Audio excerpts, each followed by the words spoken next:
Welcome to Love, Laughter, and Limits.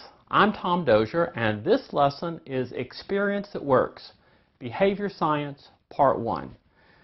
This class will help you understand the basics of human behavior and why children and adults do the things they do.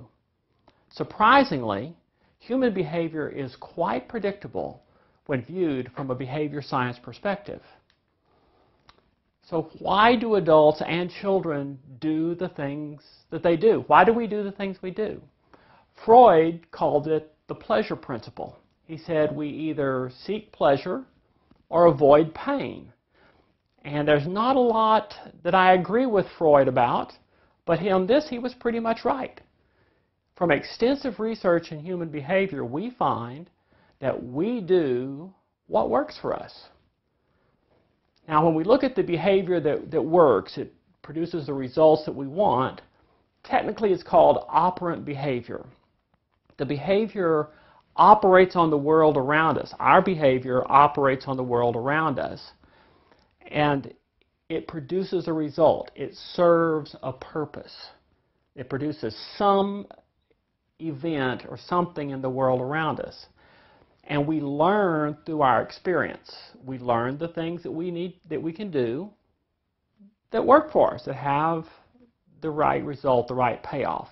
And this is virtually all the things we do that we normally think of as behavior. So when we look at the basics of behavior, we talk about having the ABCs of behavior.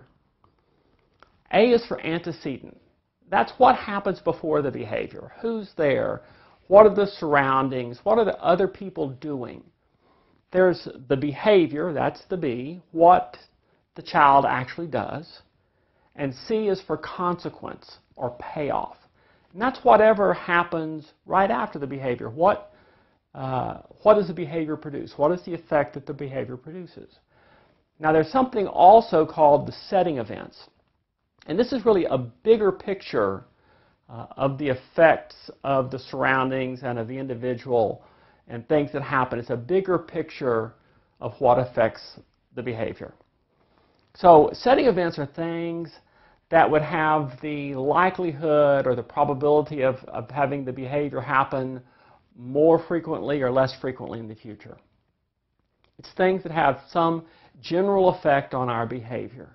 For children, the lack of attention would be one such thing, because kids love attention and they'll work really hard for attention, and if it's been a while since they've gotten good attention or any kind of attention, they'll work extra hard to get the attention. Maybe it's too much excitement. Kids, especially those who are high energy and have maybe a little limited self-control, when they start getting worked up and excited and enjoying something, you can't say, okay, let's calm down.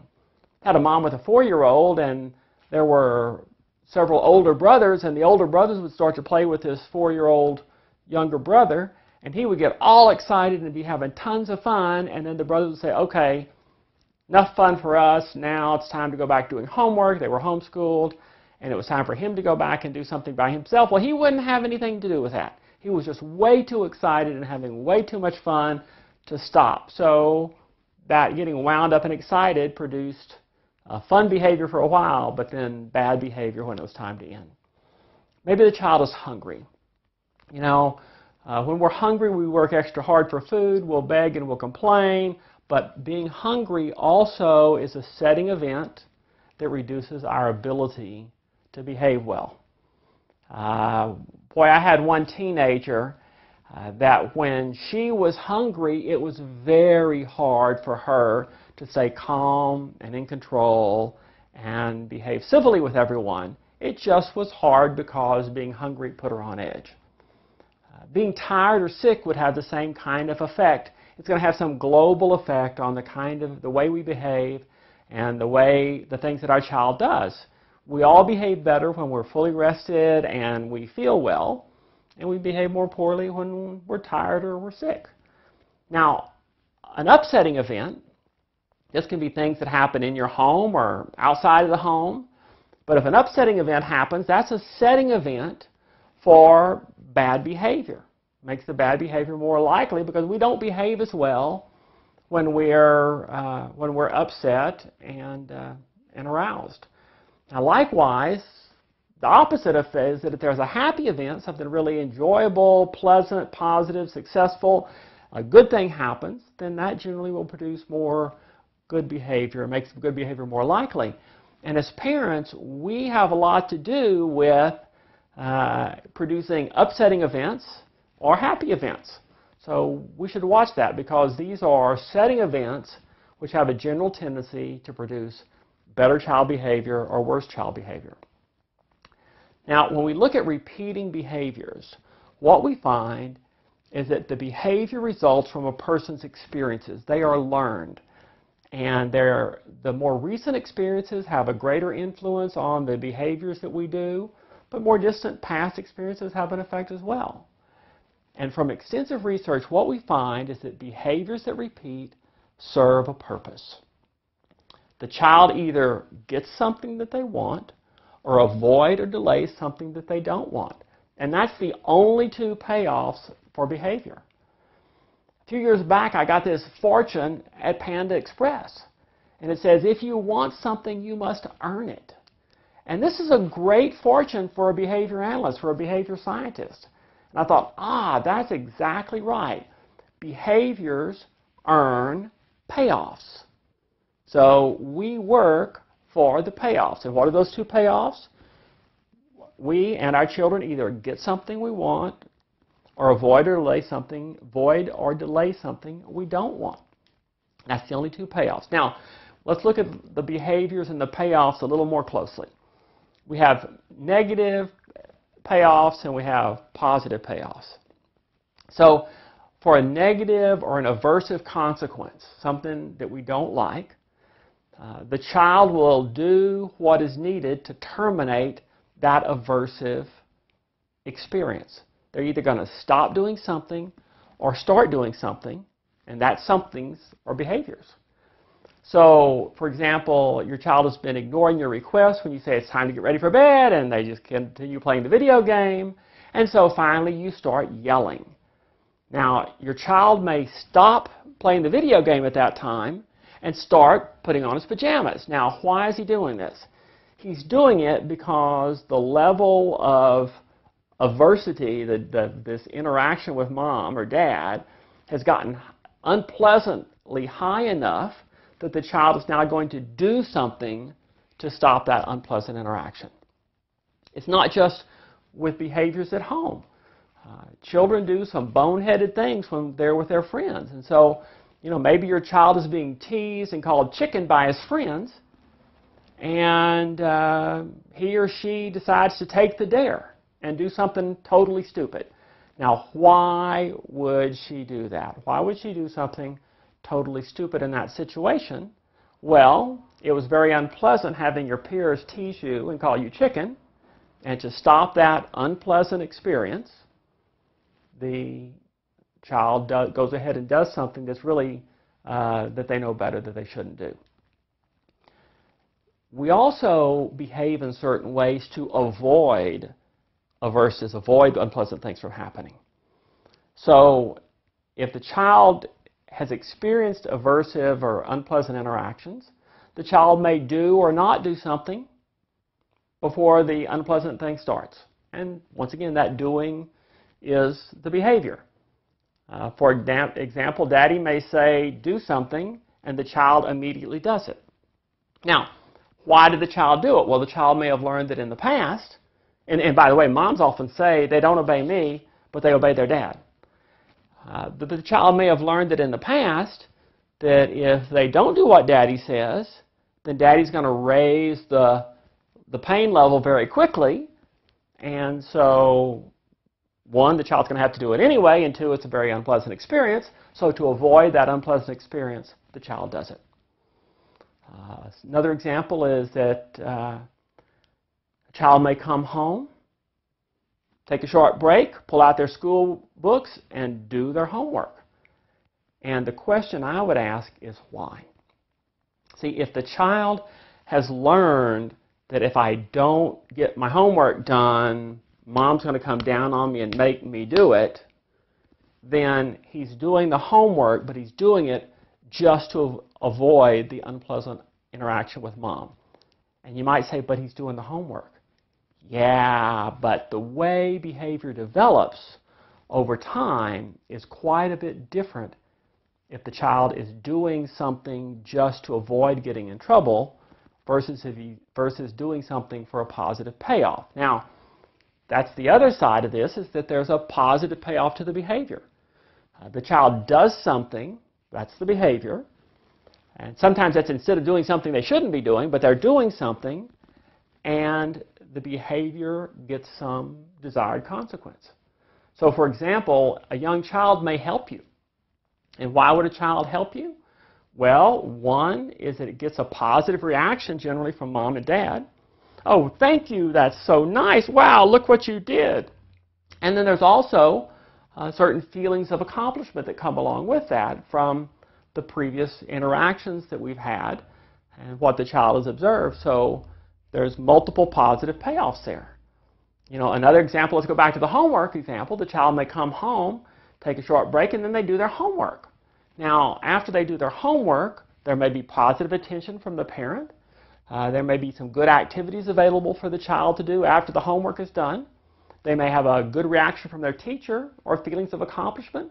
And they may actually have learned that they want to master these skills, and doing homework is part of some long-term payoff. All of those are positive examples of positive payoffs of a child doing something very appropriate like doing their homework. Another common example that you probably experienced today, if it's later in the day, is you take your car key, you stick it in the ignition, and you twist. What's the payoff? You hear the car engine start. Very nice payoff. You walk into a room, you flip the light switch. What's the payoff? The lights come on. See, these are very common experiences. We experience positive reinforcing payoffs over and over and over again, almost continually. Now, if we look at the basic principles of repeating behavior, a behavior that occurs regularly is being maintained by some payoff.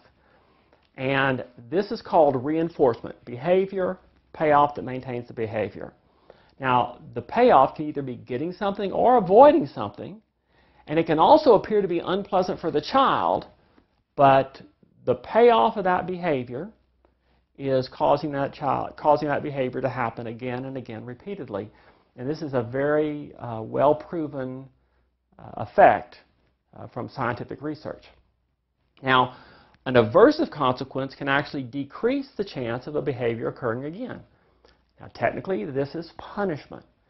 And punishment is where a person does something, there is an unpleasant payoff, and the behavior drops off. And that's a scientific definition of punishment. So an example of that is you touch a hot stove, and when you touch the hot stove, you burn your hand, it really hurts, and so it changes the way you behave around the stove. You don't carelessly move around the stove, you stay back from the burners because you don't want to get burned. Another example might be a speeding ticket. You know, I got a speeding ticket here locally, and it was some sort of a county thing, and it was like $35 or $40, and I didn't like it.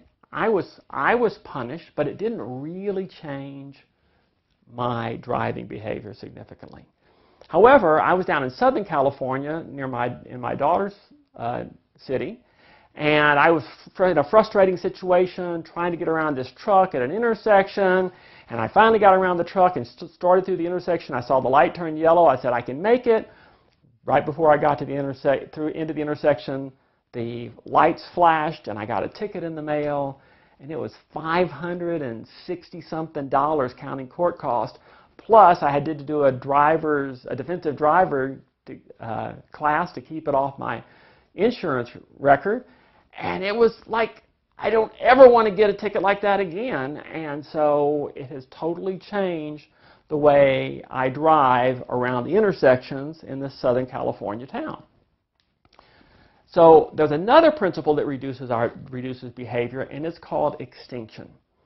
When the behavior is occurring, it's getting that reinforcing payoff, and then the payoff is taken away.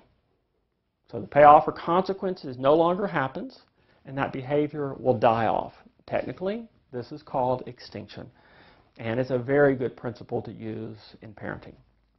Well, I've often heard parents ask me or say, "What was that kid thinking? What are they thinking?" And when it comes to thoughts and consequences and repeating behaviors, what we find is that regardless of what the child is thinking before, during, or after the behavior, it is the payoff, the consequence, that causes the behavior to occur repeatedly. Now, the good news here is that we don't have to read our kids' minds because we can usually observe the payoffs. See, observing the payoffs is much easier than reading their minds. And remember that for repeating behaviors, there's only two payoffs. The child is either getting something or avoiding something. This principle is called reinforcement. And technically, when the child is getting something they want, it's called positive reinforcement. Now, if the payoff is removed, then the behavior is going to decrease, and that principle is called extinction. Now, we may try to punish a child to get rid of bad behavior, and if the bad behavior reduces, if it goes away, then we've actually punished the behavior. And this principle is called punishment. But otherwise, if the behavior still is happening, we could actually be reinforcing the behavior or just upsetting and irritating our child and damaging the relationship. So generally, we will be the most effective dealing with repeating behaviors if we use positive reinforcement and extinction. And these support having a close relationship with our child. Now, we all want to have a close, warm, positive relationship with our children, and it's important to us. And besides the positive family experience that we enjoy from the close relationship is a positive influence that it affects the positive influence that we're going to have on our child. See, that this relationship is actually a setting event. And a good relationship is a setting event for good behavior, and a bad, hostile relationship is a setting event for bad behavior. Now, part of the way that we have this warm, close relationship is to have many positive experiences, to try to use positive payoffs, and to have limited aversive and unpleasant events. But our children will do things that are not okay. And we have to deal with some level of problem behavior. Well, there's good news in this regard. The good news is that the research has shown that the most effective way to reduce problem behavior in children is to teach and build desirable behavior rather than trying to punish the undesirable behavior. Right? We want to fertilize and water the lawn instead of going around with the weed killer trying to kill the weeds.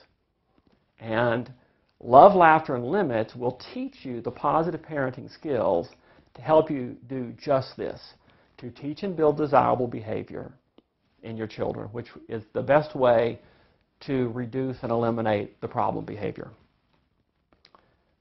Well, thank you for watching this lesson, Experience That Works, Behavior Science, Part 1. I'm Tom Dozier, wishing you an abundance of love and laughter in your family, along with limits to help your children behave well and be happy. Thank you.